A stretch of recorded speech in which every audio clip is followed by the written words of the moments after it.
everybody, how's it going? Welcome to The Natural State of Matters. I'm Justin Bailey and I got my friend Eric Ryan with me. We had such a good time the last time we decided to do it again. We've got a few things we want to talk about today, a few local things, but first off I want to say now that we're kind of at celebrity status from all the views on YouTube and Facebook, it's really affected us in kind of a negative way. We've got a little bit of a big head, so personal life, yeah. So Eric, how's it going? It's going pretty good. Had the paparazzi almost run me off the road on the way here. It was awful. Been doing good. Thanks for having me again. Glad to see what this is going to evolve into, and I'm just kind of ready to take the ride. I love it. So I guess we're trying to kind of gain a little bit of structure with this, but also I think our most important thing is kind of keep it genuine and just keep a genuine flow and unrehearsed and everything. And so hopefully you guys are enjoying it. And as we mentioned, we're going to have some guests on here. We've already got some really good ideas. We're not going to spoil anything for you, but we've got some cool ideas for guests that are local, and I think that everyone will really enjoy kind of hearing these people bring their piece of the table. So it should be a lot of fun for everybody involved. You've got me on the edge of my seat right now. And man, this beer, when you drink it, it makes you realize why you drink beer. I feel like I'm drinking like a professionally produced beer. I mean, not that you're not a professional, but like that's seriously legit, very legitimate. By the way, for all of you listeners who don't know, Bailey brews his own beer, and he's won a few awards. He's not going to gloat, he won't brag, but I'll brag for him. It's I think one of the coolest things that has happened to the beer industry, the big craft movement, and I had a unique perspective on it because I was working in the industry whenever the craft beer movement was kind of happening, and I jokingly tell people that living here in Arkansas gives us the ability to see into the future because we're so far behind. Whatever you see happen on the East and the West Coast generally makes its way here to Arkansas. And so when I was selling booze, I would bring craft beers into establishments and say, listen, this is going to be a big deal. It's going to be a thing. Trust me. Owners would be like, well, it's not right now. People aren't asking for it. I'm sorry. I'm not going to buy it. If you think about it, how long ago were we 16? Like 50 years, it seems like. Yeah, so probably almost 20 years. Yeah. When we went to a party, it was Bud Light. You either brought a 30-pack of Bud Light, Miller Lite, or Coors Light. And that's if you're high class. Yeah. MGD, or Red Dog. Oh man, I would stand by Red Dog. I think that is a shame. I drink. It's a shame that they went out of business because that was really good beer, and it was like Snapple. Yeah. You popped the top, and under the cap, it had like this. Yeah. Was it the witty sayings? Was it a joke? No, they were just little like either 2-word kind of things that were like your mama. yeah. I don't remember what was under there. It'd be cool to find. Am I pretty yet? No, it was awesome. Red Dog, such a good beer. I hope if anyone listens to that, the brewers that made that, I appreciate you. I had a good time drinking that. But anyways, what I was getting at is if you go to a party now, and I'm not talking about any party, honestly, somebody has their own 6-pack. Yeah. Of a special beer that culture that nobody else probably drinks. Yeah, and we can even say that here in Arkansas. Like, it's finally here, I guess, is what I'm saying. Like that's something that was more of kind of a hippie East Coast West Coast thing. But yeah, same thing here. I can go to a party you go up to Cedarville. Wisconsin, or someplace like that. They've been brewing beer like 3, 4, 5 generations of brewers, and home brewers, But anyway, so. Real quick, just to explain a little bit of why I'm a little heartfelt about the craft beer movement is a lot of people, I think by now most people know, but maybe a lot of people don't know that companies like Anheuser-Busch and Coors and a lot of those, none of those beers, even the one that has the can that says American on it, they're not American companies. And I think it's, I personally feel like it's important to keep, your money local. And I think it's kind of a cool, call it a hippie movement if you want it, whatever, but it's just smart economics. It keeps the money here in the States instead of shipping it over to Belgium and Germany and wherever else all these people have bought our American breweries. So when you buy things like Sierra Nevada and Sam Adams, like you're keeping money local. Even better than that, yeah. If you're buying Core, my personal favorite, Ozark Brewery, or some Rogue. of these guys. Rogue makes Rogue Dead is Guy. Dead Guy. Yeah. Rogue is a really cool. It is good. Really cool brewery. You know, and that dude started out making.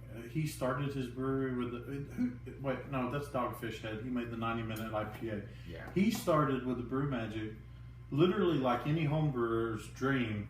He spent like $5,000, $6,000, bought one of those Brew Magic things.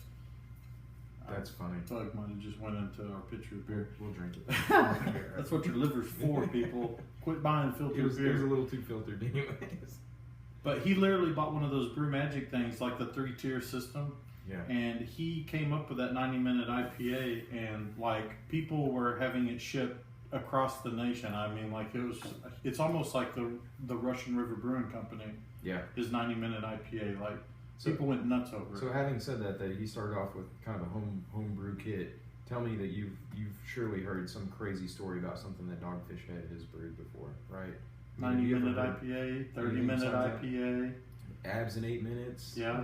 8-minute abs, 7-minute abs. 8-minute abs. No. Big shout out to my brother Bill Bailey, though. Bought me my first homebrew kit as a Mr. Beer kit.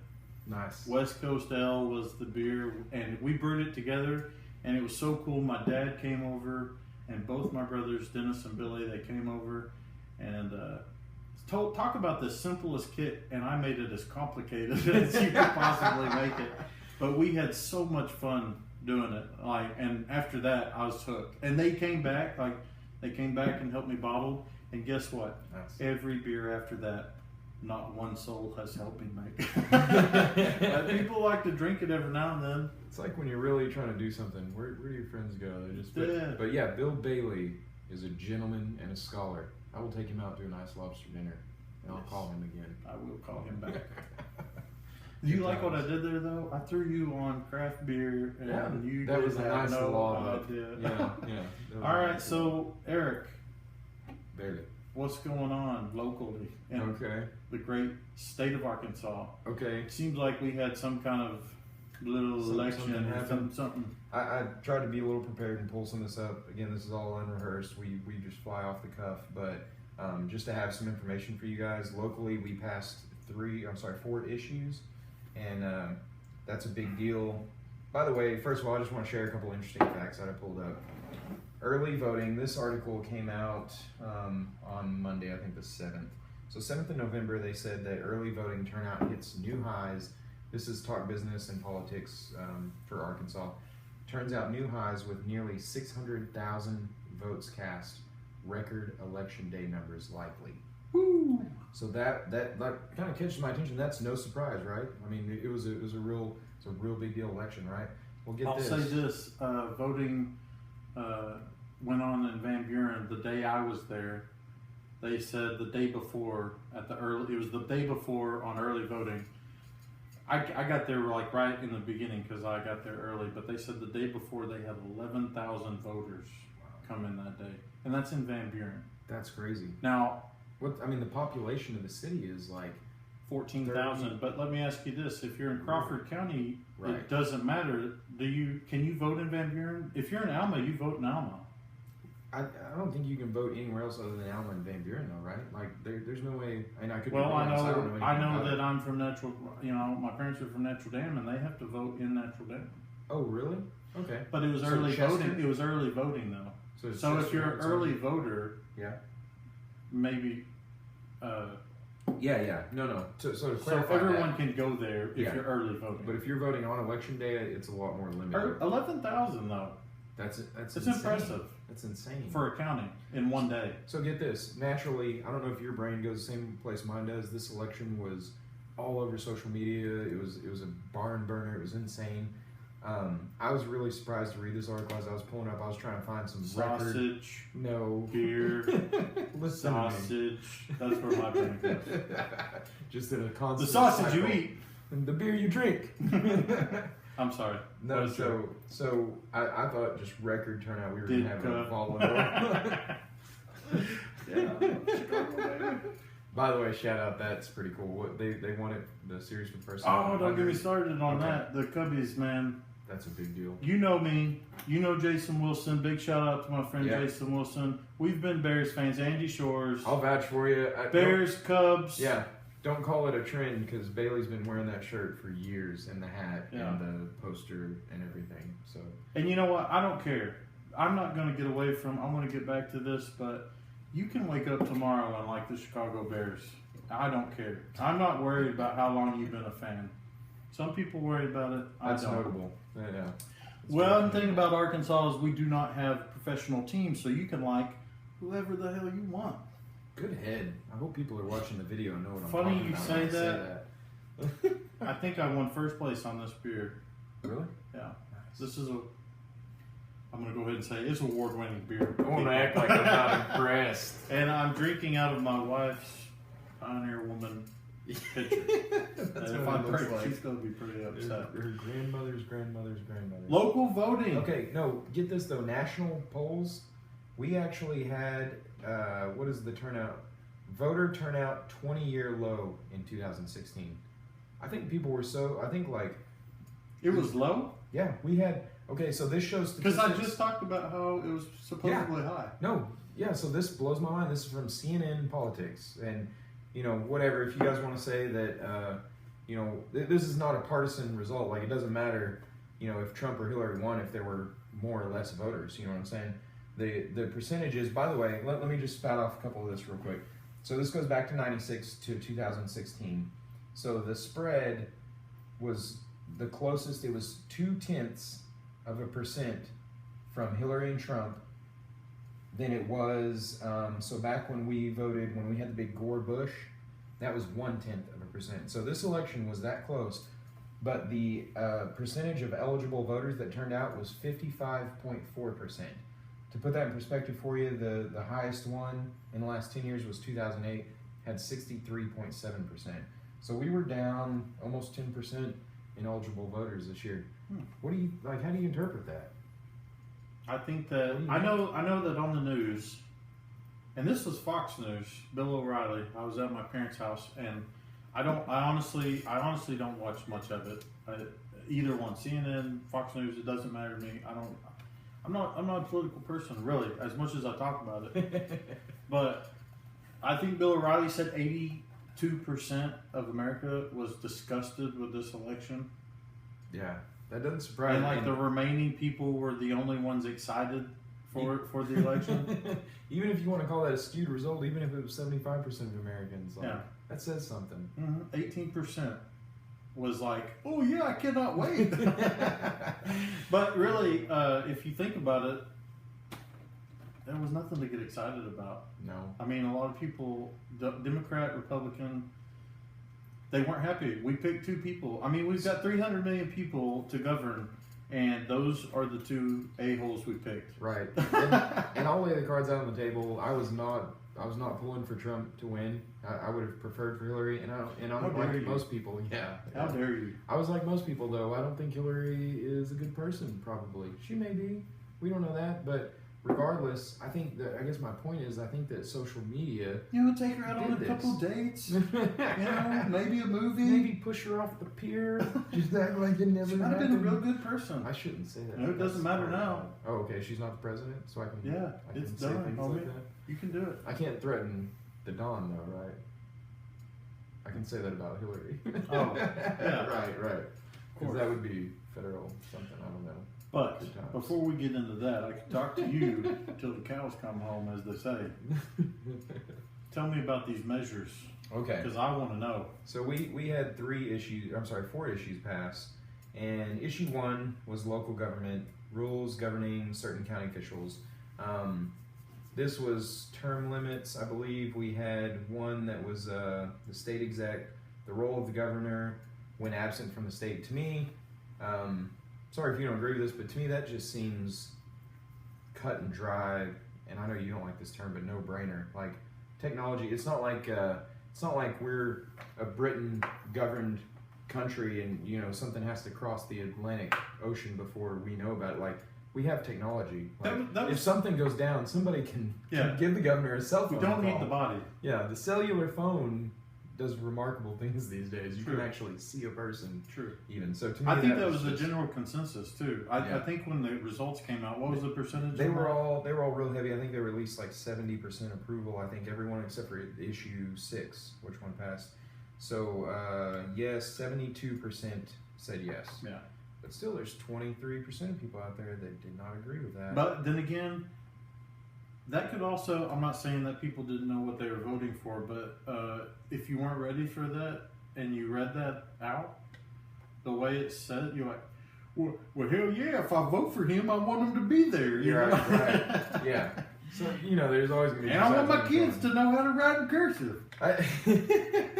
So I think that's what's interesting, though. All 3 of these, the first 3, voted pretty unanimously. Issue 1 passed with 70.2%, and then issue 3 was the bonds. And to me, I voted for all of them, honestly. Well, yeah, sorry. how dare you? It is what it is. How dare you? Like I said, I'm just going to lay these Wait, cards out you on the voted table. for the casinos? I did, but that was thrown out by the Supreme Court. Was it? Yeah, but I voted for it, and I recognize. So that was disqualified too? Yep. Oh. You voted on at least 2 things that I know. I didn't want it. You know why? Because it. Tell me. I have an idea why, but I want to hear you say it. All right. Well, here's why I voted no on issue 5. 5? I believe so. Yeah. I didn't want. I am not against gambling. You know that I am. I've seen you at a poker table. I enjoy it. Yeah. I think it's great. I actually have a good time if I go to one of these casinos here. I don't do the slot. Well, I do. I do it all. I gamble. Okay. I gamble all my life. Horses. Yeah, anything. No, Streaker on I the really field. don't go very much, but I don't have a problem for sure. So why'd you vote against it? Okay, so if you go into some of these towns, and if anybody from eastern Oklahoma is listening to this, all right, I'm not. God forbid, Somebody will now. We didn't have any Eastern Arkansas. But anyways, I have nothing against it. But if you go to some of these smaller towns in Oklahoma and you drive through like a gas station will have like a little casino in it, or any small casino, and these towns, they're still not developed very well. Like they're not seeing growth. They're not seeing money from these casinos. Like Okay. if they are, I can't imagine the state that some of these cities were in. I'm not going to mention any of them, but I can't imagine the state they were in before. Okay, Yeah. like a post-apocalyptic. Like Towns. Planet of the Apes. Yeah. Yeah. So No offense. that's why I was against it, because I feel like the money wouldn't go to the right places. And why put all these stupid casinos that, honestly, for the most part, people that shouldn't be there is the majority of the people that's there. I mean, Yeah. let's be honest. I That's how agree. I feel about it. I'm not saying I know Yeah. shit, but that's how I feel, and that's why I voted against it. I've shared that I'm a very disclosing person, and I'll probably always be that way. I don't. Maybe this podcast, maybe something will happen, or maybe I won't be that way as much. But so my mother, she has an addictive personality, and she gambles like hell. She should not be at the casino at all, and I still voted for it. Because I guess I feel a little bit like you shouldn't save people from themselves. Like I think that it's a good thing to have the seatbelt law, but it's hard to draw a line there. Like I don't think I should have to wear a helmet. You're literally not saving anyone but yourself. Like, I could see if, like, wearing a seatbelt saved other people's lives. Not the legislators who put it in them. They were saving everybody else's lives. Well, yeah, I agree with that. They're thinking of what's best for you and what's the best interest for you. Yeah, and I don't like that mindset. Yeah, That's just perfectly the way you said that. Man, I'm with you on that. I ain't gonna. I think. There's a ton of people. Yeah, that's right about the seatbelts, man. Damn it. And I've been saying that. There's two sides to every coin, though. There's somebody Wear out your there. seatbelt. On a very serious note, yeah, there's people out there who have either lost loved ones because they weren't wearing a seatbelt, or it saved their life that they were wearing a seatbelt, and they probably take it very seriously. I will say probably, this: they I do. had 2 wrecks. Had I been wearing my seatbelt, one time it threw me into the. We hit a ditch. The person I was with, it threw me into the driver's seat, and the seat that I was sitting in, the roof caved in. Like if I had been buckled in. There's those cases that does, yeah. But I've heard I've heard of those stories. Again, we mentioned on the last podcast, don't judge by single case scenarios. But in that case, that's a good thing. I'll tell you. I've had close encounters though. Yeah. Where I was like, oh my God, thank God I had that seatbelt on, because if I would have where I've almost rear-ended people, I'm not perfect. I had an accident that I hope Andy Shores watches this. He'll get a kick out of it. I got in an accident one time with Andy in the passenger side, and I was legitimately, I'm not just saying this because I'm on mic, I wore my seatbelt all the time, and I was, like 19 years old, straight out of, or maybe I was like 21 or whatever. I was going skydiving with my buddy Stephen Thompson. I just pulled all my money out of the bank, and I was in a hurry to drop Andy off and hit the road, go to Tulsa to skydive, and I always wore my seatbelt at this time, and when I hit the old lady, I feel bad, but it was her fault, legitimately. When I hit her, I was so used to wearing a seatbelt that I literally leaned into it, and it caused me one of the worst shoulder injuries from leaning into that. Because you wanted it to catch? Oh yeah. Like you were like, I want to make sure this thing works. It was like I was expecting, I was bracing for, I leaned into the seatbelt that wasn't there, and it nailed my steering wheel. And so if you see the video of me skydiving, like going through the rehearsal thing of it, like I could barely move. They made me. I didn't want to say a word because I didn't want them to say, "Hey, you're not okay to jump out of this plane." So I just tried to act like everything was cool. But when you watch the video, there was obviously something wrong with me. Mm-hmm. But anyways, there's another situation where wearing a seatbelt would have helped me. But the fact that that's more convoluted. But regardless, people legislation. I think it's important for people.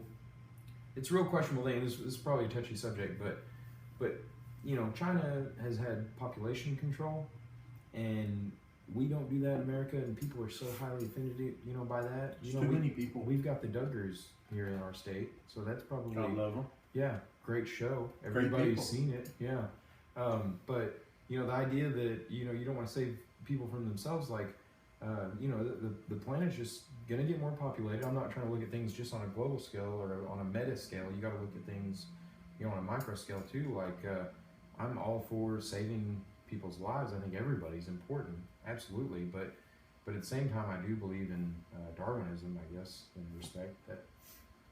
Anyways, I don't even want to talk about that. That's cold. But so let's move back to our local election. Yeah, it seems like there was one more. Okay. Yes. Issue 4. Funny you mentioned that, Bailey. There was one more actually. You guys probably don't know this, but issue 6 passed. That was medical marijuana. We legalized this one was the only one out of the 4 that passed with a close margin. If you guys remember in 2012, it actually missed by a eyelash. Wasn't it 51 to 49, I believe. And that statistic's not in front of me, but this one was a little bit bigger of a spread, and we had 53% approval to 46 opposed. Now, I'll share with you... Oh, and because me and you were obviously for the measure, that means that we want to go smoke some dope now. Yeah. Oh, I can't wait to go get high. Everybody voted for this. So 53% of the state are total potheads. That's all they want to do. Absolutely. Half of you walking around are stoned out of your minds right now. Mm-hmm. No, and that's a great point. I think that... Eating up all the McDonald's. Making the lines long. Rising the prices of Little Debbie's all around. But I think that if I were to guess, 53%, I would say probably 30% of those people are people who either don't smoke on a regular basis or don't smoke at all. I bet you 26% of those people. That would be an interesting poll. Yeah, it would be, because I think most of those people. If you could get honest answers, people that was like totally anonymous. That's the hardest part. But if you could do it totally anonymous, I bet it would be really interesting. I mean, there's a lot of people that are like, whatever. If it helps somebody, that's how I am. Yeah. I'm like, it's not going to affect me any more than if a dude goes home and drinks a gallon of whiskey and goes to sleep every night. Like, that's probably good. That probably makes me more nervous. Yeah, absolutely. And I have made the stupidest decision, and I'm not gonna lie. I've done the marijuana when I was younger. You've smoked the reefers? I've done it. The devil's lettuce? And I will say this: the stupidest decisions. I've messed up at your house before because of alcohol. I seen him. I was there. I have made the dumbest mistakes of my life because I was drinking. Yeah. And so I had this conversation with my grandmother, And this is insanely And you know what I interesting. did the first time I smoked, Eric? No. I went and laid down and I fell asleep for 6 hours. I was hoping you were going to say, like... I don't know how long I fell asleep, but it was a long time. And when I woke up, I was starving. And you know how many people's lives I affected by that? You probably thought, Yes. What could I be doing wrong? Zero. But anyways. But legitimately, I think this is a good point we're bringing up, though. I've been vocal about being for issue 7. Honestly, passing issue 7 got docked. Issue 6 is the one that passed, but such a crazy, sketchy thing how all went down. That was interesting. I think everybody should have. It was like House of Cards. This whole really everything. Was. There's so many sections of this whole election, nationally, locally. Yes. House of Cards. Crooked government. Funny that it can't be like. There's no transparency. You can't be like, oh well, obviously they took this away because blah blah blah. Do you think that we had that perspective, that light shed on our perspective because we've seen House of Cards, or do you think? I mean, there's a good chance that probably. My mind's blown, homie. That's probably the only reason we apply that perspective, really. Like think about Reagan. Hey, did you read about the Iran Contra? Or you know what? There's been old men like us sitting around talking about how the government is just twisted for a long time before House of Cards, but we've got our own way of thinking about it now. Yeah, because Kevin Spacey is murder actors ever. Yeah, no, I totally agree. But so to try to keep us on track, though, I think issue 7. I heard somebody. This is total speculation. I heard somebody say that issue 7 also passed, even though the Supreme Court struck it down. Mm-hmm. And I'll tell you something interesting, very pertinent to what we're talking about. The amount of voters, where I would be interested to see the statistic on the amount of voters that voted for it that would never touch pot, that basically issue 6, okay, this is the story that I was told. Okay, I went to went to a panel discussion up in Northwest Arkansas, one of the universities up there, and I should say one of the colleges, and it was the Senator Hutchinson, not Asa, it was, I can't remember the guy's name right now. He's one of our senators, Hutchinson, it's his nephew, Surgeon General Bledsoe, Greg Bledsoe, had David Couch, who's the proponent of issue 6, and then Ryan Durham, who's the president for ACC for issue 7. And learned some interesting things about that. I went into that actually. It was really disappointing to me, a lot of the audience there that were asking, and maybe it's just my opinion, dumb questions, because I had actually read 7 all the way through, and I had made effort to read 6, but I couldn't find it anywhere. In my defense, I think David Couch did a horrible job of getting that out there and getting the facts straight out on that. And so most people were, word of mouth is a dangerous thing, just somebody telling you something and you taking that as a truth, in my opinion, is a dangerous thing, and that's what happened a lot with 6. So the story that I was told, David Couch was actually with the ACC, who originally who put out the initiative for 2012 to be voted in. He went canvassing for signatures to try to get this thing approved, and of course he brought up the fact that he spent some time in churches, and I'm sure he spent time elsewhere too, but he was listening to the voters' apprehensions about this bill, and basically, so allegedly, the reason he put 6 on the 2016 ticket was because he was trying to acknowledge a lot of their reservations and trying to make a more kind of meet you in the middle type bill, right? Or amendment, I should say. Yeah. So what's interesting to me, just trying to read in between the lines a little bit, is in 2012 it missed by an eyelash anyways. So why is this guy, it has to almost be more of a personal ethic type thing or something, or maybe he had something against the bill as well. But if it was near miss in 2012, that there was going to be younger, more open-minded, I guess, younger voters for 2016. So if it missed by that little, that it would pass. So this guy goes and throws a monkey wrench in the whole situation and puts 2 bills on, and arguably a lot of people said that this was basically to make both of them fail, because if you have 60% of Arkansas who's for it, 15% is only voting for one or the other, then both of them fail. And but after hearing Mr. Couch, and a lot of people aren't going to like me saying this, but after hearing him kind of plead his case on it, if he's being truthful about his intentions and motivations for doing it, I kind of get it. Like a lot of people had problems with the fact that issue 7 would allow people to grow their own. and he marked that out. A lot of people, real interesting. If you get into our local politics here in Arkansas, a lot of the fight against it was saying that this was going to be a detriment to our state budget, and so he, arguably he made this more affordable to the state by not only disregarding any caps for the retail, but basically doing a lot of things that are going to raise the cost for the people selling it. So, do you think that maybe the powers that be were a lot more against issue 7 because it made it more accessible, more like It was more like open for users to basically not give them free reign? But it was, when you compare it to 6, it's like, here you go have fun with it, and then they were like, whoa, we're giving them way too much power, we're letting them get away with, I'm not saying that the issue was bad, because I voted yes for it too, and I was actually for it over 6, but besides the point, like I'm saying, I think that they were like, whoa, it's not regulated enough, like, because if you really read issue 6, like, they have that narrowed down to, people that are upset about it shouldn't be, because like it is as regulated, I think, probably as any issue like this in any other state could be. Let me share. They're like, we're going to do the least amount, but have it out there to make them happy. Yeah. Let me share with you, a couple things that I learned at that panel discussion. At the very least, you could say that to the people who were against it, that was a lesser of 2 evils. At the very least, you could say that. But I think that every now and then we might have Bailey's kid pop in.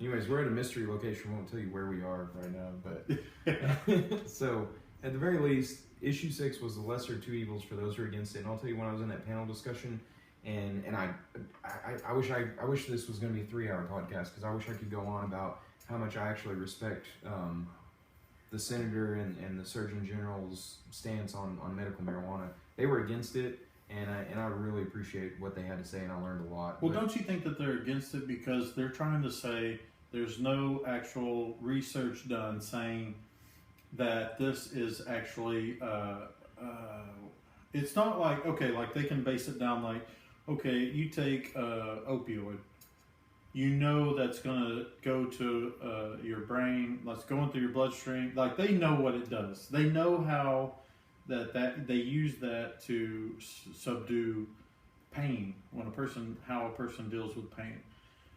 But all right, and we both know that they know that THC does help with that. But all the other things that they're bringing up that they're saying it does, like, do you think it's mostly based because there's not like clinical hard research done? Yes.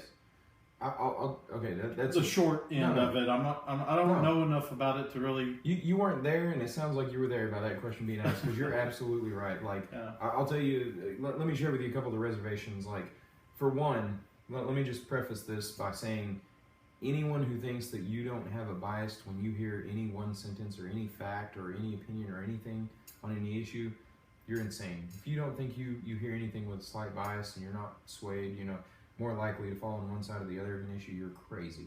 But first of all, the Surgeon General, one of his big concerns was the fact that we're propagating marijuana as medicine. We're calling medicine. This is such kind of a paradox. It's such an enigma. Like, it's a crazy. You look at the history of the way opiates have come about, and the fact that we're nationally coming together and pushing for medical marijuana. So if all along, if we'd been like, it's herbal treatment, would people be like? Well, that's fine. Well, I'm just saying. Yeah, you're right. If you like took the terminology away from it and be like, this is an alternative herbal treatment. I feel like Greg Bledsoe would have had a lot less of an issue with it, but he has a very legitimate point. He's saying that, listen, if you're going to come to me as a state official, as the Surgeon General of Arkansas, and you're going to ask me whether or not we need to consider marijuana a medicine for our people ailing in the state, I'm going to give you an official state statement saying that no, this is not medicine. But to me, I guess the biggest paradox in this is the fact that both of them sat there and said, you know what, we've made big mistakes when it comes to the medicine that we have today, the scourge that is killing people with pharmaceuticals. And they both acknowledge the fact that this is a big problem, and they did it initially, you know, way back in the day, I don't know, like maybe the 30s or something, you could obtain heroin and cocaine at your pharmacy. Mm-hmm. You know, this was cocaine. Everybody knows cocaine was in Coca-Cola. You know, they did this. They came up with man-made drugs to try to kind of do the exact same thing we're doing right now. As much as I'm for issue 6, you know, I have a little bit of reservation thinking. Sorry, go ahead. No, you're good. I have a little bit of reservation just thinking, like, are we making the same mistake? But honestly, as much as I've mulled it over and ran it through, like, I really feel like we made the mistake in the first place trying to come up with a man-made medicine that has more side effects that we really have a comprehensible knowledge of. The brain chemistry is so complicated, we don't understand that. Mm-hmm. And we went in knowing, and we could tell you, document anything, that we didn't know the effects in the brain chemistry, but we were going to make our own alternative solution because heroin, cocaine, and marijuana were the devil, and we lumped them all together. And that's a big problem with the stereotype and the perception that we have against marijuana today, I think.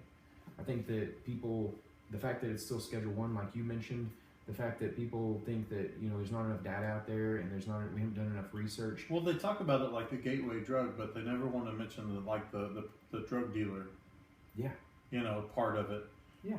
You're going to go to a guy whose life is whose income is based on selling a illegal Schedule 1 drug. On Facebook, he's self-employed. Yeah. All right. So the guy already is doing illegal things. He's pushing a product on you. Do you think he's not ever going to have something else on him? Exactly. I mean, like, props to all the drug dealers who only did marijuana. Good for you. That's off. But I'm just going to say, if he doesn't, he knows a guy. Yeah. Even if he doesn't. Yeah, you know, and you're going to get into that mindset where you're doing illegal things, you're doing things you shouldn't be, and you're like, oh, I'm already doing this. I'll try this, you know, and like you take that drug dealer aspect out of it. Yeah. I think that you're going to cut out a lot of the misconceptions you have with the gateway part of it. First of all, there's psychological data to show that you know, being told not to do something or something being illegal, or your parents saying this, arouses your curiosity, makes you a little more tempted to want to see what it's about. And I think where we lead people astray is having these things scheduled the same. When someone first smokes pot, they think, wow, that wasn't so bad. I wonder what cocaine's like if it's not as bad as I thought. I'm already doing something illegal. That, yeah, if this is a gateway drug, why would you want that gateway to be through a back alley? Not only where people have accessibility to other bad things, possibly unsafe, but also the money's and you don't know where it's coming from, and it's untested. Right. So even if, you know, I can tell you as somebody who doesn't smoke pot, you know, like regularly at all, I can tell you that it could be a mistake. I'm a very objective person as far as, you know, I'm always willing to give 1% or 2% of a statistic merit, in my opinion, because 1% happens all the time. But I genuinely have tried to search my soul out through this, and I think that this is the right path, because I think all statistics that I make are made up on the spot. Never trust a word we say. No, they're right 78% of the time. But no, you know, one thing that I want to say that I think is crazy, and this might have been brought up in the panel that you went to. My biggest thing isn't about how it's medicine. My biggest thing is what is wrong if you you know me, and you know I had a very complex, extensive back surgery. I was in ICU for 5 days, chest tube. It was crazy ordeal. Hold on your eyes. Horrible scar. I was off work for 3 months. Every time I went into the doctor, they prescribed my pain medicine. Yeah. And I took it religiously. When I got out of the hospital and that Dilaudid, the morphine, had worn off out of my body, I thought I was going to die. No, my pain was so bad. And like, I remember, I'm a grown man and I'm pretty tough and I feel like I have a high tolerance for pain, but I was literally in tears calling my sister, who's a doctor, you know, begging her to come to my house and hold my hand. Yeah. You know, my wife didn't, you know, she had to work, things were hard, but I was on those pain pills and I took them. I took it, my wife helped me. I took them how I was supposed to. I took them every 4 to 6 hours. Not except for the very beginning, like when I was getting off the morphine from the hospital, I was taking more than I was prescribed. But once I got leveled, I started taking it as the doctor prescribed. I'm talking like a day. Yeah. I might have took them out of the Loop, way I was supposed to. But I remember when I went to the doctor and I was about to start back to work, like, they wouldn't give me any more pain pills. And I didn't think ever at one point that I had a problem. And my dad told me the whole time, he's like, you need to be off those pain pills. You need to judge your pain. You need to feel that pain. You need to feel that pain, know where you're at. You need to do the best you can to get by. And he's a very smart man when it comes to that. That was very good advice. But when they told me, like, that was it, I had a small dependence. Like, it made me mad. I went home. I was like, you know, what the hell? You know, I had this back surgery. I'm in this horrible pain, you know. You gave me this? Yeah, you know. and then I was like, man, I have a small dependence. I've built up where I wanted those pills. I wanted those pills because I've been taking them. They made me feel better. I mean, there was a dependency there. Yeah. Luckily, you know, I didn't have a problem. I got to where I would take like a little bit of ibuprofen, you know, and get where I was able to judge my pain. But what I'm trying to get at is, what if I would have went to the doctor and say after 4 weeks of being on that pain medicine, or even before that, I don't know. I can't say because I'm not a doctor. I can't fill out a treatment plan or anything. But what if my doctor was like this? He's like, Justin, you're going to be really uncomfortable a lot, and you need to do this as far as blah, blah, blah. But, so here's what I'd like to do. I'd like to try you on maybe you medicating yourself with a little bit of medical marijuana. It's going to help you with the pain. It's going to help you feel better. It's going to raise your spirits a little bit. You're going to feel good. You're going to feel good. But you're still going to feel it, though. Yeah, it's going to make movies awesome. It's the cheapest drug there is. But, you know, if my doctor would have been like, we're going to try this, and, you know, if that doesn't work, then we can put you on opioid pain medicine. But I'm going to tell you now, it is extremely addicting. It has extremely addicting, you know, the medicine you can get on it and have a really hard time getting off of it. And I'm just saying, why not try that? Very honest. Why not try that? Yeah. You know, and what is the big deal if you came in, you know what, doc, I took that medical marijuana, it made me weird, I felt bad, and it didn't help my pain. Yeah. Okay, no problem. You know what, we've been giving pain pills out for the last blah, blah, blah years. Yeah. So we can just do that. But there's an alternative, and that is my preaching. I'm going out. I'm sorry, Eric. I'm sitting here going off That's on great. it. It's a great personal story. But I feel like people, like, I'm not going to say, you know, people give me a hard time because I'm for it. I'm automatically like, oh, man, I just can't wait till it's legal, you know. I don't care. I've got kids. I can't be doing that stuff on, you know. It's an altruistic, you know. But I just feel, I feel like we all know how bad pain pills can affect. We all know somebody who's taken too many. They take too many. And you're like, God, why don't you just get off those things? It's because they're extremely addicting. Yeah. They make you feel good. And there's a chemical dependency, just like there is on heroin. There is scientific proof on people who cannot afford, or a doctor will not prescribe them pain pills anymore. They're like, I had to go switch to heroin because I wanted those pills so bad I couldn't get them, and heroin's cheap. I'll go get heroin. So let me share with you just my very limited knowledge. I'm sorry. I don't want to spill. No, that's great. I appreciate you. You're bringing up to me, not only, this isn't but that's my personal experience. And like I said, thankfully, thank God, I had good family, high support. And good personality. I didn't have a problem like I could have. Yeah. And thankfully, I did have a doctor that was like, okay, we need to start getting you off of this pain medicine. Yeah. Because some doctors don't care. They're just like, I don't want to deal with this. And they will just keep writing scripts. That's something they brought up in the panel, is there will always be bad actors. Because they don't want people giving them a hard time about it. Like, oh my God, just get off my back. And here's the script for your lawyer. Just to clarify what I said, I don't want to put wrong words in anybody's mouth. When they said, you know, there will always be bad actors, they were actually referring to the medical marijuana, their concerns with that. But I'll say that your personal story isn't it's not an outlandish story, it's not embellished, it's a very It's a very common personal story that I think most people can sympathize with, and I'll tell you that from my very limited knowledge, just to kind of give a little bit of a more of a scientific spin, and I can't wait to have an actual expert on this show, to somebody who knows a lot more than us with wild speculation. There's a couple things that are very interesting in what you said. Like you need to feel that pain. There's definitely, it's been shown that in your brain, if you're blocking out pain receptors for so long, basically the chemical that you're blocking out, your body says, okay, hey, I've got this. There's plenty of pain blocking going on. I don't need to make any, and your body will back off that or altogether not make it. And so at that point, whenever you come off those opioids, the pain's more intense. It is. It's more intense because you're not used to feeling that pain. Exactly. Yeah. So that's why it's hard to here. That's why I hurt so bad when I got. Yeah. When I came home from the hospital and all that really strong.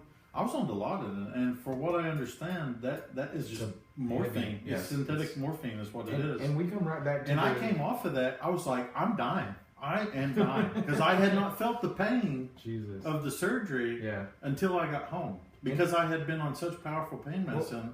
And here we go full circle, because we're back to the saving people from themselves conversation. Like, are people going to be responsible enough and disciplined enough to recognize that and actually try to make the right decision to say no to that? A lot of them won't, and I don't think that. So here I am on the other side of the fence. You'll see that a lot with me. I'm usually on both sides of the fence. I like to straddle, whatever. Mm-hmm. But there are people that I think you need a certain amount of regulation to at least try to help, not give people every excuse in the book. But to your point, they if they had another option, to me, it's statistically shown, by the way, that any state that has legalized medicinal marijuana, they have shown a decrease in not only alcohol sales but pharmaceuticals as well. So if you're against this stuff, if you're against marijuana because you're anti-drug, you need to think about the lesser two evils argument. If you don't believe in that, I'm on the other side of that. I think the lesser of two evils is less evil, and I think that you need to have an option. I think it really would help most people in the state. So I think it's good that we're having this conversation. And it's and that being said, and I'm sure you agree with me, it's a highly debatable issue. It is. We can sit here and talk about how all the great things, blah blah blah. Anything I understand that it is highly debatable, and I understand people that have issues with it. Anything that I have to say, and that's a great thing. Let me actually give me just a minute. Like, I think it's important to be fair that anything that I say as a proponent toward medicinal marijuana, there's definitely the other side of the argument. And again, we the whole reason we got on this conversation is because it was a narrow pass. And I think it's important to kind of bring up some of the issues that a lot of the concerns that people in the state would have. And so, for instance, at that panel, legitimately, I think Greg Bledsoe, one of his biggest concerns was that people are taking this medical marijuana and they're packaging it as things like Kit Kat and cotton candy and crap like that. But again, isn't that misconception from recreational to medicinal? No, because they're doing it medicinally or under the pretense or under the label as medicinal. You have edibles that it feels a lot like whenever you had those candy cigarettes. That was a wrong thing to do. We were kids. I still bought them. It looks like my mother, smoking. God bless her soul, she let me have them. In retrospect, hindsight's 20/20. But so again, this guy has a very legitimate concern here. But just to kind of tout a little bit, maybe I'm always going to kind of be on the side of medical marijuana, but Issue 6 has measures to protect us from that. The ADH has to approve any and I will say this, and I'm sure you've done research on it too, but from what it sounds like on the edibles, it affects you in a different manner. Yes, absolutely. Because when your liver processes it, it turns into different. A lot stronger. It turns from THC into. I'm sorry, excuse me. This beer's got me burping, but edibles, when you eat them, from what I've read, is a totally different way it goes through your body. Because it goes through your liver and it turns it into a but I wouldn't say something else. Intense. I can't remember what it turns it into. It basically it's a little faster to absorb into your fat instead of just the bloodstream, and it gives what a lot of people would say, it gives your high kind of legs. So to me it's actually not intense. It's a longer high. You'd experience more of a kind of 6 to 8 hour high maybe, as opposed to a 3 to 4 And hour. isn't that something that we should be concerned about too? How our body metabolizes. well, not just no. I'm sorry No. for how we just when you let somebody go with something, they just go. I mean, the stuff you hear about these people in Colorado. Yeah. I mean, like as far as like the potency. Oh yeah. I was watching some show the other dude. This dude was That's eating them like human- M&Ms. That's and, human nature. Have you heard of dabs? This is something. Yeah, see, and I have issues with that. Like, I do why too. take this thing that you are already getting to partake in and make it into something that could be potentially dangerous? It's already insanely stronger than it was in the 60s, 70s. Why do that? That's like whoever created beer was like, I'm gonna make PGA. Yeah, no, yeah, absolutely. It's to me with alcohol. Even Really, that's you can't just be happy with beer. Beer's There- delicious. You there- gotta have PGA. There are a lot of, I feel like, validated and legitimate analogies with alcohol and weed. And basically, like, if you were to, for those of you who don't know what dabs are the equivalent of drinking That's what whiskey. Cam Newton does. Wow. no, that's not the same thing. But we're not saying that Cam Newton does dabs. He may. We I did don't go know. through that picture. Nice, yeah. Good times. The beer's flowing. But basically, it's like a higher intensity of whiskey, something like that. And it's human nature, though. Everything that we've ever done with science is not necessarily questioning whether we should do it. It's, holy hell, we can do this. Like, let's do this. This is cool. Yeah. And so we don't always question whether we should. And another issue, and gosh, we've been sitting here talking about. One thing I think is funny is that Crawford County people, you're with me on this. It's a little bit ridiculous that we've legalized weed before we can have a can't buy a damn six-pack. liquor store in Crawford Jesus. County. Give That's me a break. insane. Give me a break. That is insane. But what I was going to say before I had to say that was, I can't remember. Well, Sorry, No, I no, lost my train of thought. You're fine, but let me just pick up for you for a second. Like, first of all, I've had several people on social media comment on that. Just to clarify a little bit, like, I think we needed, and I'm not clarifying at all because these facts are 78% true, but something like 48% of registered voters had to sign the petition in order to get alcohol on the ballot for Crawford County, as opposed to, for instance, whenever medical marijuana is on now. If your city decides that they don't want it, it's much less. Like, you don't have to have as many signatures. Honestly, though, Medical that's, marijuana is being very fair. yeah, I was about to say to that's every- pretty fair. I mean, come on. So if you don't want it and the majority of your town agrees with you, you're fine. and I promise you, I'm not. You know a what's pothead. interesting though is we probably sit here. I mean, at the time of Prohibition, this same argument was going on. Mhm. There's not like everybody was screaming, "Let's have booze again." No, there was a huge Yeah. following of people that were like, "My uncle drank and beat my ass." And Otherwise, prohibition would have never happened. yeah, exactly. There Yeah. was these people saying, "I don't think booze should be legal." And they had valid They concerns. have valid concerns. Very much so. And here we are. Now you go to a restaurant, Olive Garden, after church, and you sit down and you eat your Taste your tour of sample- Italy. sample of wine. And there's a bar behind you and nobody blinks an eye. Yeah. And nobody blinks an eye because it's been legal so long. And I think time will just tell. Yeah. You get where it's just going to be like at a gas station. You could literally buy marijuana in a cigarette pack if you so damn well please. What? Just like you can buy Yeah. beer at any gas station, What where they sell it. It's not a big deal. My personal view on this may not be popular by a lot of people, but I feel like it has to do with a kind of overall mental maturity toward this. I think as a culture, as a population, we same thing where whenever you started drinking, you started funneling beers and doing really stupid shit like that. That you look back on now, we enjoy beer, we enjoy the taste of it. I'll have a couple. Of course I like the effect, but it's almost as much about the taste as anything. Mhm. Same thing with wine and whiskey that I drink. Same thing with, I think, as a culture, this is us kind of, and I'm quoting Greg Bledsoe on this. Like he made a great comment. He said, "Listen, if you want to make the intellectually intelligent decision to say, hey, I understand the risks involved with marijuana, and I understand that it's illegal, but I also feel like I'm a damned adult and I can smoke some weed if I want to. He was making he's saying people are making the intellectually honest decision, and so I do feel like as a culture we're not being honest in a way. I think that people do pass marijuana, under the premise of being medical, and it is self-medication. It's not entirely untrue. Well, imagine if tomorrow you made booze illegal again. There would be so many people that are against legalizing marijuana that would riot in the streets because they couldn't have. I only have maybe a beer, a week. Yeah. What's the big deal? Yeah. Like, oh, really? Well, you think that's a Yeah. big deal? We're telling you what you can and can't have. So guys, I think to wrap up, I don't want to make our entire conversation about medical marijuana. I'm not a pothead, and I think it's a good thing for us, and I've stated a lot of. Obviously, it's more controversial. Drugs are bad. Okay? Drugs are bad. They are Stay bad. in school, kids. Yeah. Don't do it if you don't need it. Yeah, and also. And if you do, be an adult. Yeah.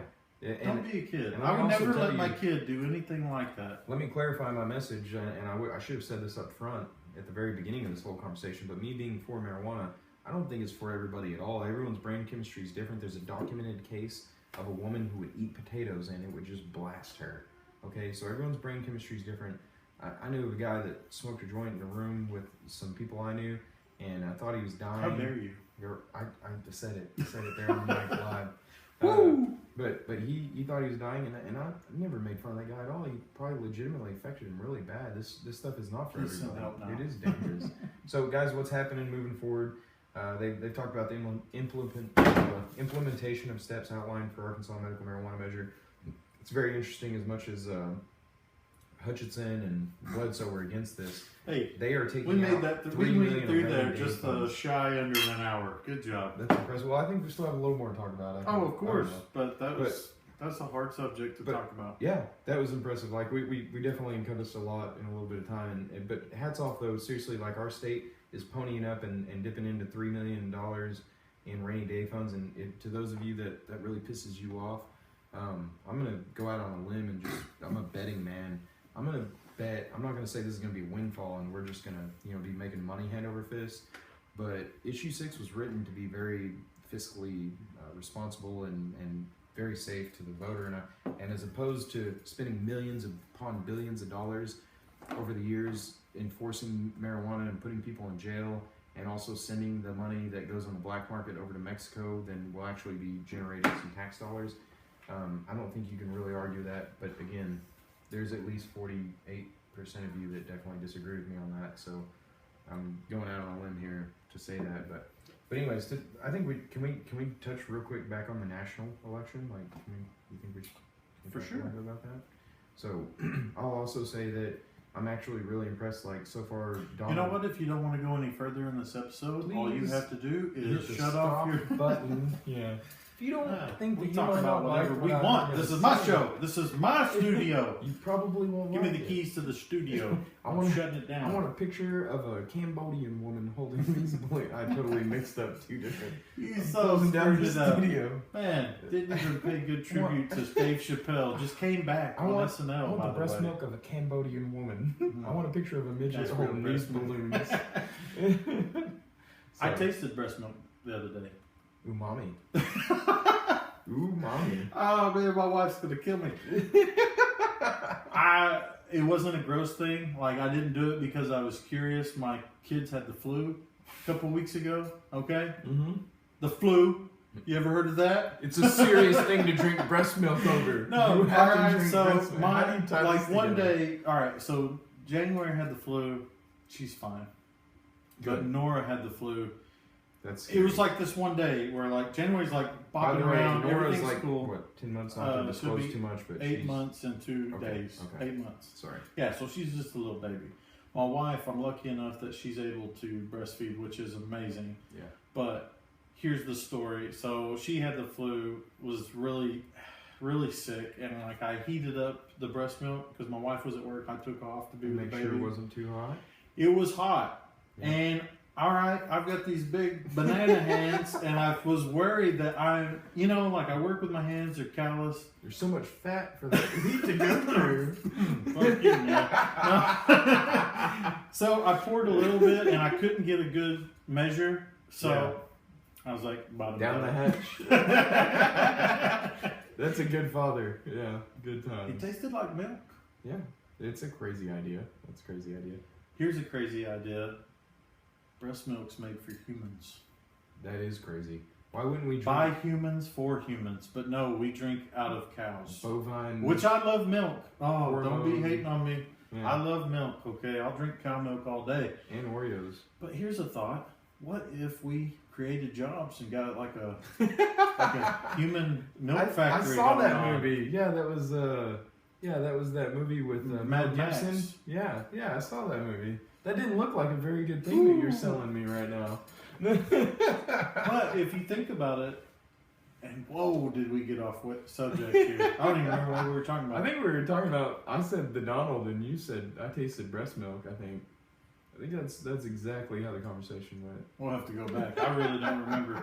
No, I'm joking. But anyways, I think it's crazy that we think it's totally normal to drink cow's milk, but we're like, oh, I've never tried breast milk. And honestly, before I did it, I was tired, and my daughter was just furious, and she really wanted, she was hungry, and I was like, screw it, I'm going to just taste this and see if it's hot. It's the weirdest thing about this is that it seemed weird for you to drink this human milk. Oh, I thought it was going to make me Right? sick. I thought it was going to make me sick. How weird is that? Yeah, that's Why- what why I'm would saying. anybody- After I did it, I was like, that's milk. What was wrong with Yeah, me? it's milk. Yeah. It was watered down, but you know. Why am I being a Nancy about this? Yeah, what's the big deal? I'm drinking breast milk all the time. Your wife is gonna kill you. She's Yeah. gonna- Anyways, so Anyways, good times. Trump Trump is president elect. Yeah. I no shame, no secret either. I think. So lot I of made a people- post on Facebook, and I just want to elaborate on that. So basically, what I said was, and I truly believe this. Like, I don't think I have any friends that is on my personal Facebook account that would ever like go up to someone and judge them or like publicly embarrass them or anything because of their race or religion or because of Hopefully. their lifestyle. Yeah. Hopefully, you know, Yeah. if I'm friends with them, I hope Yeah. that's how they would be, you know. Right. But I feel like, and this is from a guy who I did not like Trump and I did not like Hillary. All right, I've stated that before. But I'm going to support Trump. I hope he does a good job. I really do. I have nothing against the guy because he's just old.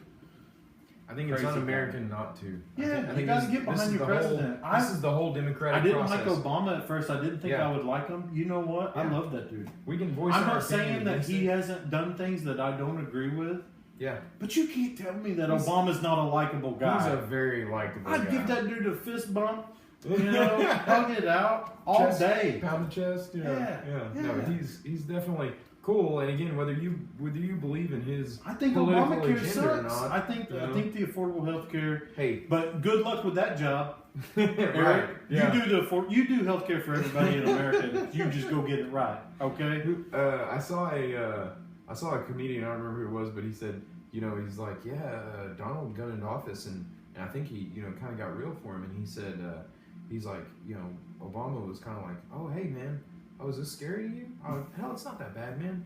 Hey, at least you're, oh, it was Dave Chappelle. He said, oh, at least you're coming into this white. At least you're going to be doing it while you're white. Yeah. You know, he said.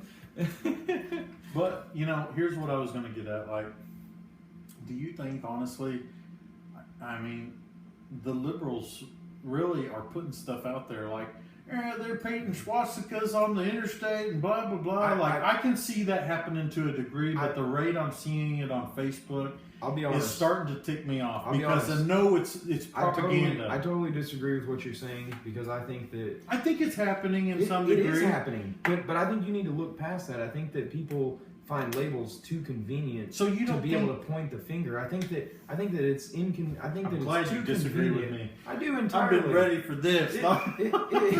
It ticks me off. No, you know what really grinds my gears? No, but seriously though, I don't think it's a liberal or a conservative thing. I think it's I think human that nature. people... I think that the people. I agree If with you that. want to say that you know the liberals are putting stuff out there that's total crock of shit, I agree, but I think that people had The Republicans have been doing that too before the election. Even regardless, I'm not pointing my finger at the Republicans either. That's the whole point. I don't think it's about pointing fingers at any specific person. I think it's about being real as a human being. I think that people use stereotypes. Stereotypes exist for a reason. They're very convenient. They save us time. Sometimes it's important to try to take a little bit more time and don't label everything or every person as conservative or liberal, or say that every agenda out there or every post is either because you're a liberal. You can't simplify things like that. No, it's the worst thing that we could have going on right now is the two-party system. Things like millennials, liberals, conservatives. Don't get me started on the millennials, Eric. Oh, tell me about it. You know what pisses me off the most about that? I just found out recently I'm considered a millennial. I'm the very first year that's a millennial. That's why we talked about it. Yeah. I've always thought that pisses me off.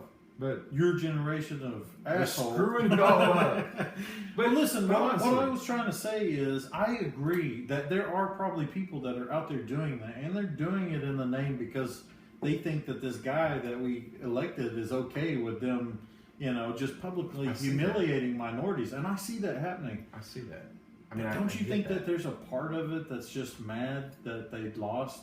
Yeah. And they're putting anything and everything they can put out there. Listen to me. That's what I was trying to say. No, absolutely. If only 4% of the people who were rooting for Hillary to win and lost, if only 4% of those people took that kind of immature stance and put out hatred, bigotry, racism, things like that, that message is very amplified on Facebook and social media and Twitter. It seems very in your face. There's actually something that I've been on a big kind of bandwagon about is a lot of people today feel like we live in a very dangerous world, and I feel we're like the safest we've ever been. There's a lot of statistics. We're safer than we've ever been. Yeah, you guys we're living longer than we've ever. I don't lived. mean to be an asshole, but I'm gonna say you guys are a bunch of pussies sitting in front of your computer, and you're worried about things that you've seen on a YouTube video. Yeah. And there's too many people who probably couldn't get out either on a battlefield or even in a picket line or protest or anything like that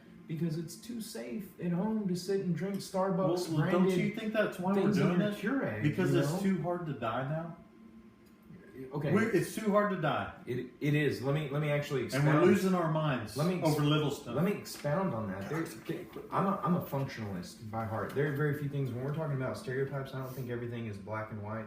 And that's a reason you find me on two sides of the fence very often, because I think that two sides generally have a pretty good argument. But overall, if there's one thing that I subscribe to more than anything, it's functionalism. I think that things come about for a reason, and the reason that it's too hard to die, the reason we've all become soft, there's a reason for all of it, and it's not always a bad reason. The fact that we live longer gives us a little bit more of a perspective on the value of human life. If I walked down to a basement and there was some guy in my house, does it also lead you to getting upset about the littler things? It probably does, because I have more time. Exactly. Than people who didn't, It's ridiculous how much time we have and how much we're doing a podcast. We're talking for an hour and a half on mics because we're gay. Boom! Bombshell. Not gay. Not gay at all. Love gay people, though. Love the women. Love that stuff. But gay people are great. But we're not gay. But anyways, I mean that, and that's bad on me. There we go. I'm not being politically correct to apply a negative connotation to somebody because they're gay. But I grew up with that, and that's something that's really hard for me to shake. One of the hardest things for any human, if you're gay and you think that I'm an asshole for saying that, I challenge you to try to take something that you do every day and you change it. Habit is the hardest thing in your life to change. If it's a habit. How many gay people did you really know when you started saying gay? I didn't know very many, but I thought there were a lot more than I knew. It was way less socially acceptable back then. And I've changed a lot since I was younger. No, growing up in high school, you said things were gay, you called people gay all the time, and now I'm a lot more conscientious about it for sure. Mm-hmm. Absolutely, man. I definitely understand it. The whole racism argument actually definitely I think applies to gay people a lot. Like the kind of persecution that they were subjected to and just shut up and didn't say anything about it because it wasn't socially acceptable. I'm sorry, again, to my point, sometimes if Louis C.K. does a great bit on that. He's like, when I say faggot, I don't mean like faggot like a gay person. I agree. I mean faggot like Phoenix people called Phoenicians. It's like, Shut up, faggot. Hats off. Hey, here's something you'll probably hear a lot in this podcast because me and you were both. But I do big try. Lucy I mean, fans. I'm not gonna lie. When I was younger, I was brought up around surroundings, and I had different ideas of like, I don't know. You know what I mean? Sometimes you always want to go back to your younger self and Yeah. what What are you Come thinking? on, man. Nobody. Wake up. Nobody. I'd be But really I'm surprised glad if that somebody happened because doesn't there's do some that. people that don't ever evolve from their original thought, and I'm You- glad that I kind of You gotta look back and you gotta learn. yeah. You know? It's getting baggage off of you. God, who wants to carry that crap around? Like Yeah. not liking people. Yeah. I mean, I say I call it baggage check. Nice. Get that I like it. baggage off of you, man. Yeah. Like there's no reason to be hating. I think that's an interesting thing, honestly. Like, kind of applies to something I even want to bring up at some point in time, and it's just gonna, I guess, hey, great segue. It's gonna organically come up here, but it was hard for me to come on board to do this podcast. Even like when you asked me to do it, I had a lot of apprehension for a couple reasons, and one of them was the natural reason that I think anybody's gonna have is, kind of disclosing things out in a public What will view. people think about me? Exactly. And there's going to be people that disagree, and that is what it is. But the other side of that, above and beyond that, is There's going to be people that agree but are afraid to admit it. yeah, and I think it says something about people who I feel like this will be a growing experience for you and I, regardless whether that's a good or a bad thing. Sometimes some of the worst things you went through in life were really growing experiences. There are people who I have a friend of mine. I won't name his name, but I talked to him about this about coming on, and he said, "Man, I can't do that. I can't open myself up to somebody talking bad about my kids or talking bad about my opinion." He's like, I can't handle that in the right, responsible way. He's like, I'll probably act badly, and I get that. And so I think it says a lot to be disclosing, to be able to do a podcast like this. Like I think I'm really glad I'm doing it. We're It's really putting ourselves interesting. out there in a way. Yeah. We joked in the beginning about our success, which I think is really cool. How many people have been nothing but nice So far. and I think I really have to take it with a grain of salt.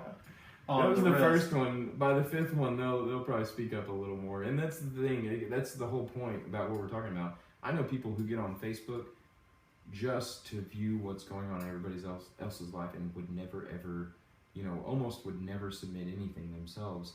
And I don't know. Everybody is an individual for a reason. Everybody has their personal personalities, but I don't know that it's entirely healthy one way or the other.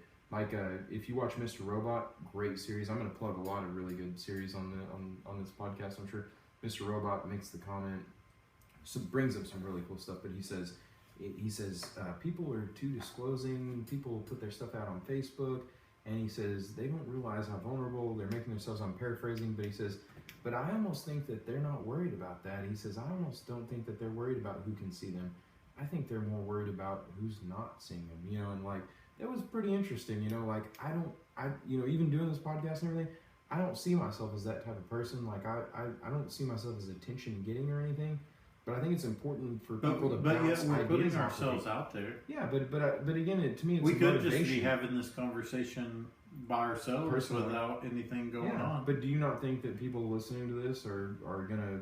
I think that's what's cool is we're gonna meet people down the road who are like, dude, I really like what you said there. Hey. I thought that was interesting. Thank you for saying that because that's a trigger with me. Like I said last podcast, I feel sorry for people in college. Like, there's a side of me that was like, man, I should just shut up and I should just try to learn more. I think there's a lot of, I think there's something important to say about people who will, shut up. Like, what is that? Quiet waters run deep, or something of that nature. Whatever. Yeah, smart people stuff. Whatever Plato said once, but. No, but I think that, I think that there's a lot of value to that. Like, sometimes you need to shut up and you listen. It's really important to listen. But at the same time, I think that if you're not putting yourself out there, if you're not bouncing things off each other, if we're just quietly sitting in our cages in front of our computers and strongly reacting emotionally, internally, it's like PTSD to me, for instance. Like, one of the most treatable things that we know in psychology today, the most is phobia, and the second is PTSD, and it's still a big deal in our society. But the biggest thing toward PTSD, and it's easier said than done by a long shot, but you have to talk about it, I can't imagine how hard that would be for some of the stories that I've told, or I'm sorry, that I've heard from people telling me the things that they've seen. Oh. It's not easy to talk about that stuff, but that's the most important thing to do. Once you talk about it, you get it off your chest. And so as a society, I think that all this social media crap being in front of our face so much, raining down on us, I think it makes it a little harder for people to. I think that they feel a little too exposed. I think that people feel, you know, that it's so ironic. I think that everything being more accessible is causing a little bit of a retract from everybody, and I think it causes people to really be conscientious and really careful and really scared about what can be out there. And realistically, you start thinking about what is out there and how that can be used against you. You know, whatever, man. That's like a close friend of ours messaged us both and was like, these are things that I've had banging around my head for a while. And it's really great to know that other people are thinking about these things too, and they're talking about it. Hey, and hats off to, we're not standing on the shoulders of giants. But didn't that feel good too? Yeah, that's exactly what I was looking for. Like, yeah, are we the only two guys that are thinking this way? Think this is a thing? Yeah. No, I agree, and I think that it's important. I'm not trying to change how anybody thinks. I'm trying to find a collective, you know. I think there's something to be said about people who. Okay, let's put a nice laid back spin on this. Okay, let's put something that people are mostly comfortable with. Your favorite music. Everyone listens to different kinds of music, and everyone likes to think that they're very open minded toward music and listen to a bunch of different genres. But whoever you think is probably your favorite musician. Not me. You're very close-minded. Rock me like a hurricane. All day, every day. Good times.